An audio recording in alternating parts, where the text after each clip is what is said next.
शेतकरी मित्रांनो नमस्कार. तर मागच्या एका व्हिडिओमध्ये मी लवाळ्या संदर्भात माहिती सांगितली होती की लवाळ्यावर नियंत्रण कसं आणायचं. तर आज थोडं त्याच्या पुढेच कंटिन्यू करतोय. म्हणजे तुम्हाला सांगतो की लवाळ्याच्या ॲक्च्युली जमिनीमधली काय परिस्थिती असते. आता इथं हा लवाळा आहे बरं का इथं. आणि हे पहा इथं ह्या वरचा एकदम टॉपचा भाग आहे. इथं पहिली गाठ आहे. याच्यानंतर काय होतं याचं म्हणजे काय म्हणतात नेटवर्क म्हणा किंवा याची एक प्रकारे साखळी किंवा चेन असते. आता इथून आलं का इथून परत हे दुसराही गाठ आहे याची. दुसऱ्या गाठीपासून दुसरं तयार झाले. परत इथं त्याच प्रकारे तिसरं आहे आणि जमिनीमध्ये कंटिन्यू आहे. पुन्हा याच्या एका जरी भागाला पाणी मिळालं किंवा जे काय आपल्या शेतातील नत्र असेल किंवा खात असेल हे जर मिळालं तर हे पूर्णतः जेवढं यांचं जाळं पसरले जमिनीमध्ये तेवढं जाळं ते जिवंत ठेवू शकतात. आता इथं पूर्ण एक जो स्पॉट आहे किंवा एरिया आहे त्याच्यामध्ये आहे. तर याच्यामध्ये ह्या ज्या गाठी आहेत ह्या मोठ्या ज्या गाठी आहेत आता इथं उपसून दाखवतो तुम्हाला.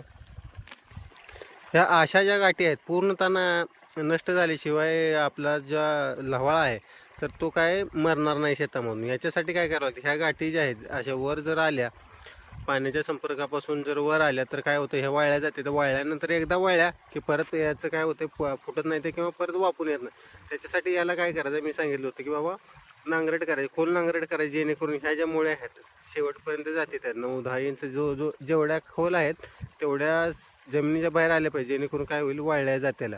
त्याच्यामुळं एकदा करायचं आहे तसंच 2 वेळा नांगरट केली की तिथं आपल्या ह्याच्यामध्ये थोडंफार नियंत्रण यायला 70 ते 80% नियंत्रण येऊ शकतो. जोपर्यंत ह्या गाठी जमिनीमधल्या वाळत नाही ते अशा ज्या गाठी आहेत जमिनीमध्ये ह्याच गाठी जोपर्यंत वाळत नाही त्या तोपर्यंत आपल्या पिकाला त्याच्यापासून धोका आहे किंवा ते आपल्या शेतातून जाणार नाही. कारण काय होतं आपण जर स्प्रे घेतला आता इथं जर आपण स्प्रे घेतला हा फक्त स्प्रे वरच्या भागापर्यंत पोहोचतो खाली मुळापर्यंत जात नाही. आणि ह्याची जी मुळं आहेत खोलवर आहेत आणि भरपूर पसरले त्याच्यातील जसं सांगितलं की एक जरी जिवंत राहिले तर बाकीच्या याला हे करतात. आणि याचं कसं एका गाठीपासून 7 ते 8 परत नवीन फुटवे तयार फुटतात याला.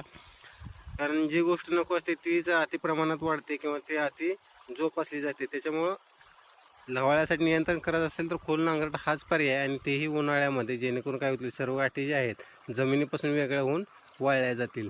माहिती आवडत असेल लाईक फॉलो आणि शेअर करा. धन्यवाद.